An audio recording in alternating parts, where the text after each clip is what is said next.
Sa ngayon po yung ating prevailing weather system, ito yung tinatawag natin na frontal system ay magpapatuloy yung epekto ng mga pag-ulan sa susunod na 2 hanggang 3 araw.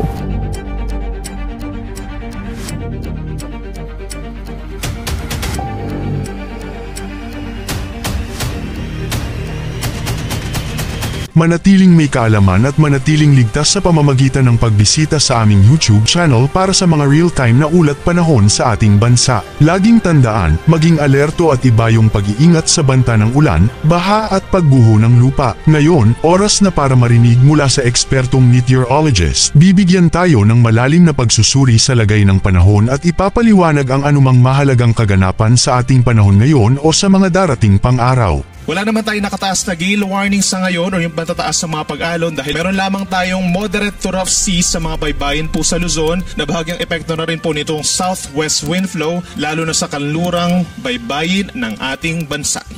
Pagdating naman po sa Mindanao, makakaranas pa rin ng bahagyang maulap at minsan maulap ang kalangitan. May chance na ng mga pag-ulan sa may areas po ng Basilan, Sulu, and Tawi-Tawi habang may chance na rin ng mga saglit na pag-ulan or pagkidlat pagkulog sa natitirang bahagi pa ng Mindanao.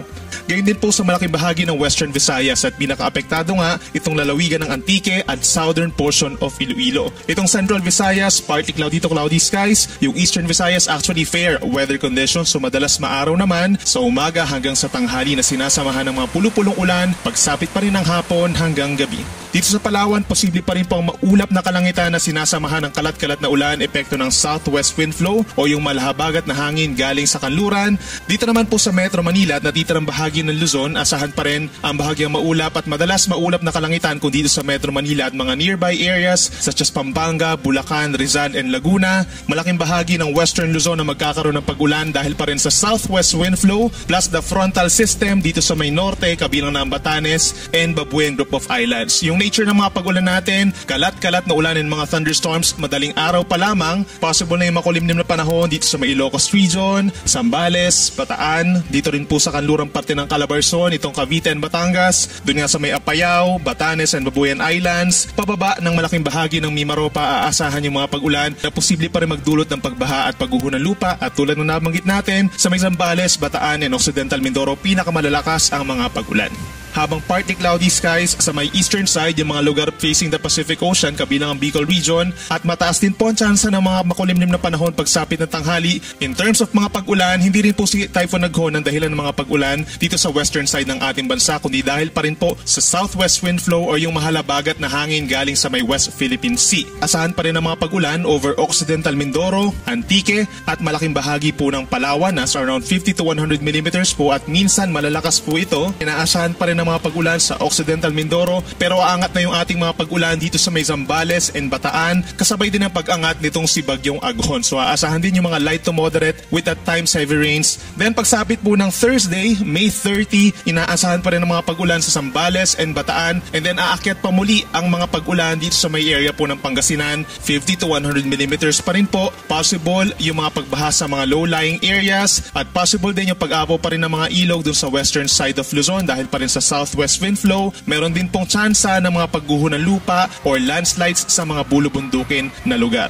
At posible tayong at the earliest magdeklara ng pagsisimula ng tag-ulan sa susunod po na linggo. Ngayon malalaman naman natin ang lagay ng panahon sa mga susunod o darating pang araw. Bago mo ipagpatuloy, huwag kalimutang mag-subscribe at pindutin ang notification bell para lagi kang updated sa ulat panahon sa ating bansa. Huwag mo rin kalimutang ibahagi ang video na ito para makatulong o malaman ng iba pang kababayan natin ang lagay ng panahon sa ating bansa. And for the next 3 days of Visayas, hanggang sa unang araw po ng Hunyo, asahan pa rin ang bahagyang maulap at madalas maulap na kalangitan kung dito sa may Western Visayas at meron lamang mga pulupulong ulan or localized thunderstorms naman sa kabilang banda sa may eastern side. Pinakamainit sa may area pa rin ng Giwan, Eastern Samar po, posible pa rin umabot sa higit 42 degrees yung mararamdamang init ng katawan, gayon din sa ilang mga syudad po dito sa Samar Island. Temperature natin sa Metro Cebu 27 to 33 degrees Celsius habang pinakamainit pa rin sa may areas po ng Eastern Samar Samar, Northern Samar at Tacloban, Leyte.